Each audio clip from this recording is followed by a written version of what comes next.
কুত্তা এই কারণে বেনামাজি যে কুত্তার উপরে সেজদার কোনো আদেশ নাই। কুত্তাকে আল্লাহ তাআলা সেজদা দিতে বলে নাই, কুত্তার মধ্যে সেজদা দেওয়ার যোগ্যতাও নাই, কুত্তার মধ্যে সেজদা দেওয়ার যোগ্যতাও নাই। এই জন্য কুত্তা সেজদা দেয় না, কুত্তাকে আল্লাহ বলে নাই সেজদা দিতে, তাকে সেজদার আদেশ করে নাই আল্লাহ। তুই মানুষরূপী জানোয়ারকে আল্লাহ সেজদা দিতে বলছে, তোকে আল্লাহ বলছে একবার না, শুধু কোরআন নাজিল করে যদি বলে দিত 1450 বছর আগে নবীজির মাধ্যমে যদি বলে দিছে একবার, তাও যদি বলতা যে কত পুরান কথা। কোরআন নাজিল করে বলে দিছে শুধু না রে বন্ধু, কোরআনেও বলছে, রাসূলের জবানেও বলছে। 1450 বছর ধরে লক্ষ লক্ষ উলামা, ইমাম, খতিব, বক্তা, ওয়াইজ রে দিয়েও বলাইতেছে প্রতিদিন সময়ের 5টা নাম। মানুষের 24 ঘন্টায় 5টা অংশই হয়, সকাল হয়, দুপুর হয়, বিকাল হয়, সন্ধ্যা হয়, রাত হয়, এর ব্যতিক্রম আর কিছু নাই। এই 5টার বাইরে কি নাম হুজুর বলেন? আসেনি আর কোন নাম? তাহলে এই 5টা টাইমেও প্রত্যেক দিন তোমার মসজিদের মিনারা থেকে গ্রামে যদি 10টা মসজিদ হয়, আশেপাশে যদি 10টা মসজিদ হয়, একটা মসজিদে যদি 4টা করে মাইকের হরন থাকে, 40টা হরন দিয়া তুমি নাফরমান রে আল্লাহ তাআলা প্রতিদিন নামাজের জন্য ডাক দিছে। এলো মহান আল্লাহকে না ডেকে আর কোনো উপায় নেই। কিতাবের মধ্যে আছে, আমার কাছে একটা আরবি কিতাব আছে, জাআত সাকরাতুল মাউত বিল হক, এটাই কিতাবের নাম, ডক্টর আয়েজ আল কারনি। তো ওই কিতাবের মধ্যে আছে হযরত আবু বকর সিদ্দিক রাদিয়াল্লাহু তাআলা আনহু। আবু বকর সিদ্দিক চিনেন না সবাই? নাম জানেন না? তো ওনার ইন্তেকালের পূর্ব মুহূর্তে, উনি তো মুসলমানদের খলিফা ছিলেন, আমিরুল মুমিনিন। ও তো ওনার ইন্তেকালের মুহূর্তে উনি এরকম মুমূর্ষ, অসুস্থ, শয্যাশায়ী।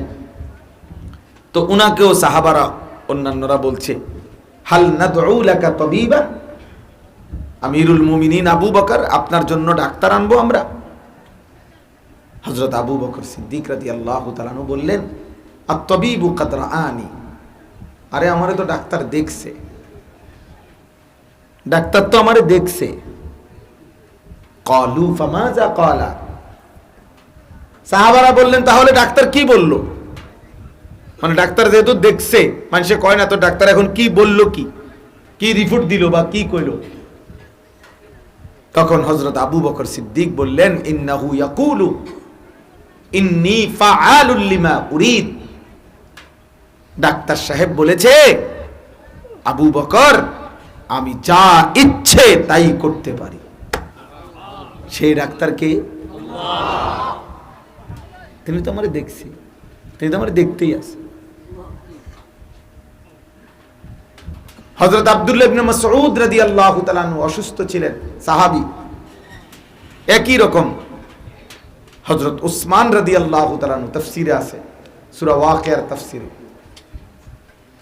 হযরত উসমান রাদিয়াল্লাহু তাআলা আনহু উনাকে একই কথা বলছিলেন, হাল আদউ লাকা তাবিবান, আব্দুল্লাহ ইবনে মাসউদ তোমার জন্য আমি ডাক্তার আনবো? তিনি বলছেন, আত-তাবিবু কাদ আমরাদানি, আরে ডাক্তার সাহেবই তো আমারে রোগাক্রান্ত করছে। বুঝেন না? ডাক্তার সাহেবই তো আমারে কি করছে? আমরাদানি, আমারে অসুস্থ বানাইছে তো ডাক্তার সাহেব। মূলত মানুষের রোগ ব্যাধি কার পক্ষ থেকে আসে? আল্লাহ। আর সুস্থতা আল্লাহ। ফাইদা মারিতু ফাহুয়া ইয়াশফিন। ইব্রাহিম আলাইহিস সালামকে নমরুদ জিজ্ঞেস করছিল আল্লাহর পরিচয়, তো ইব্রাহিম আলাইহিস সালাম আল্লাহর পরিচয় দিতে গিয়ে যে কথাগুলো বলছিলেন এর মধ্যে এটা একটা, ফাইদা মারিতু ফাহুয়া ইয়াশফিন। ইব্রাহিম আলাইহিস সালাম বলছে তিনি আমার আল্লাহ, আমি যখন অসুস্থ হয়ে যাই তিনি আমাকে সুস্থ করে দেন। এজন্য দোস্ত আল্লাহ তাআলা বলছে, বান্দা এ কিছুক্ষণের অহংকার, দুনিয়া উড়ে এলাম, সিরালাম, ফাইরালাম, ঘুষে এলাম, আসলে কিছুই না, আসলে কিছুই না। এরপরে আল্লাহ বলেন ওয়া তাকাসুরুন ফিল আমওয়ালি ওয়াল আওলাদ, এরপরে দুনিয়া একে অপরে নিজের সম্পদ কতটুকু হলো, আজিফুত নাতি নাতনি সন্তানাদি তারা হইল কয়জন, করে কি কি, এগুলার হিসাব কিতাব, এর নাম দুনিয়া। এখন বয়স হয়ে গেছে, বইয়া বইয়া মানুষের তে এড়িয়ে করে। আল্লাহর রহমতে আপনাকে দোয়াই হুজুর দোয়া করবেন, খাস করে একটা 4 তলা বিল্ডিং করছি, সব রুম বাথরুম টাইলসওয়ালা। হ্যাঁ, এই মাশাআল্লাহ, আমার আল্লাহর রহমতে 3টা ছেলে ইউরোপে থাকে, দোয়া করবে। তো এরা তো থাকেই, আর কি দোয়া করতো, দোয়া করে কি দোয়া করতো, আর ইউরোপ থেকে আর কই যাইবার, এদিকে যাইব কি দোয়া করতো, কি এত থাকেই, দোয়া করে। মেয়ে বিয়ে দিছি, জামাইগুলোও ইউরোপ, দোয়া করেন। এই মানে হিসাব দিতেছে, জি ফুত নাতি নাতনি বাড়ি ঘর দালান বিল্ডিং এর হিসাব শোনাচ্ছে। আহা, আল্লাহ বলেন বান্দা এই ভেবেছো দুনিয়া, এই ছিল দুনিয়া। কামাসালি গাইসিন আজাবাল কুফারা নাবাতুহু সুম্মা ইয়াহিজু ফাতারাহু মুসফাররান সুম্মা ইয়াকুনু হুতামা। আল্লাহ বলে, প্রিয় ভাই শুনেন, সবাই জওয়ানরাও বুড়ারাও, নসিহতের জন্য এতটুকুই যথেষ্ট।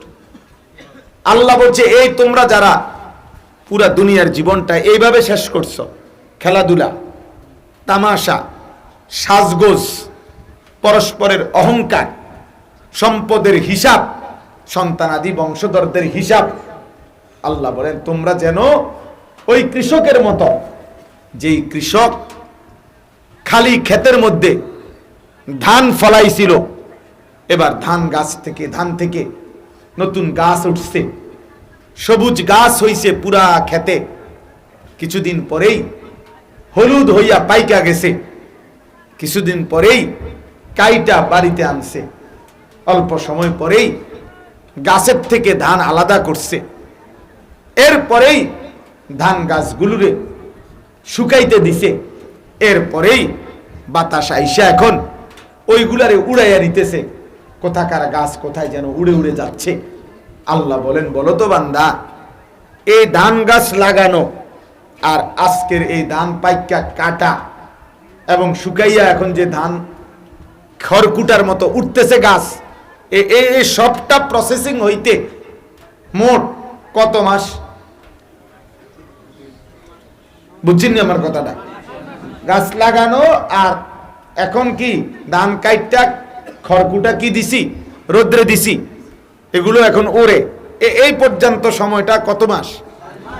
4 মাস ধরে নিলাম, 4 মাস, কুদ্দুর বাড়াইয়ে ধরেন 4 মাস। 4 মাস আল্লাহ তাআলা বলেন, এই 4 মাসের কৃষকের ফসলের ক্ষেত যেমন তোমার দুনিয়ার হায়াতটা, যেটা তুমি এই রং তামাশা আর খেলাধুলা আর ফুর্তি আর ঘরের হিসাব আর সম্পদের হিসাব এইটুকুর মধ্যেই শেষ করেছ, এটা ওই কৃষকের ওই 4 মাস। এরপরে ওয়াফিল আখিরাতি আযাবুন শাদীদ, এরপরেই আখিরাতে রয়েছে তোমার জন্য ভয়ানক আযাব। তোমার তামশাগিরি ছুটাই দেওয়া, তোমার তামাশা ছুটাই দেওয়া হবে, তোমার সম্পদের হিসাব আর টাইলসওয়ালা বাথরুম দেখাই দেওয়া হবে। বুড়া চাচা আপনিও রেডি থাকেন, কিশোর জোয়ান তুমিও রেডি থাকো। তুমি মনে করছো জীবন মানে একটা রাত মোবাইল দেখে দেখে পার করা, তুমি ভেবেছ আহা মুসলমানের ঘরে জন্ম নিয়ে তুমি ভেবেছ 24টা ঘন্টার একটা দিন রাত একটা সেজদা দিলা না, এক ওয়াক্ত নামাজ পড়লা না, একটা সেজদা যার কপালে নাই, হায় অমানুষ, তোর চাইতে বড় জানোয়ার পৃথিবীতে কেউ নেই। বেনামাজি মনে রাখিস, তোর চাইতে বড় নিকৃষ্ট জানোয়ার পৃথিবীতে আর কেউ, তুই জানোয়ারের চাইতে খারাপ। রাস্তার কুত্তা অনেক ভালো, কুত্তা এই কারণে বেনামাজি যে কুত্তার উপরে সেজদার কোনো আদেশ নাই, কুত্তাকে আল্লাহ তাআলা সেজদা দিতে বলে নাই, কুত্তার মধ্যে সেজদা দেওয়ার যোগ্যতাও নাই, কুত্তার মধ্যে সেজদা দেওয়ার যোগ্যতাও নাই। এই জন্য কুত্তা সেজদা দেয় না, কুত্তাকে আল্লাহ বলে নাই সেজদা দিতে, তাকে সেজদার আদেশ করে নাই আল্লাহ। কিন্তু মানুষরূপী জানোয়ারকে আল্লাহ সেজদা দিতে বলছে। তোকে আল্লাহ বলছে একবার না, শুধু কোরআন নাজিল করে যদি বলে দিত 1450 বছর আগে নবীজির মাধ্যমে যদি বলে দিছে একবার, তাও যদি বলতা যে কত পুরান কথা। কোরআন নাজিল করে বলে দিছে শুধু না রে বন্ধু, কোরআনেও বলছে, রাসূলের জবানেও বলছে।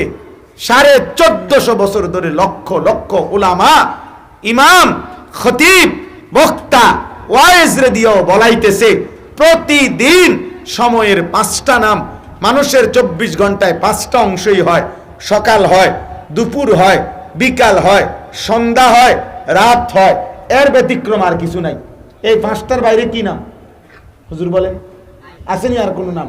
তাহলে এই 5টা টাইমেও প্রত্যেক দিন তোমার এই মসজিদের মিনারা থেকে গ্রামে যদি 10টা মসজিদ হয়, আশেপাশে যদি 10টা মসজিদ হয়, একটা মসজিদে যদি 4টা করে মাইকের হরন থাকে, 40টা হরন দিয়া তুমি নাফরমান রে আল্লাহ তাআলা প্রতিদিন নামাজের জন্য ডাক দিছে।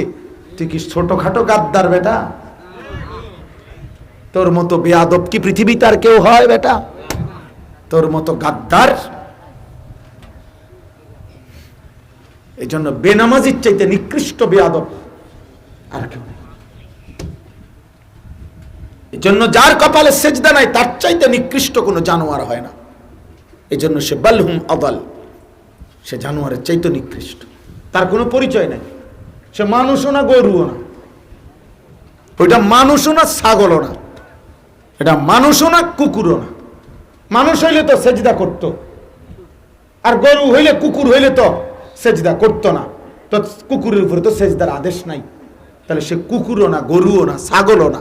এই জন্য আল্লাহ বলছে আরো নামাই দে হেরে, ওরে মানুষও বলিস না, ওরে জানোয়ারও বলিস না, বরং ওরে বালহুম আদাল বল, ওরে বল তুই জানোয়ারের চাইতে নিকৃষ্ট, কুত্তার চাইতে খারাপ। এই জন্য বলে গেলাম ছেলে, আর যদি কোনোদিন আসতে না পারি, একবারই বললাম, একবার।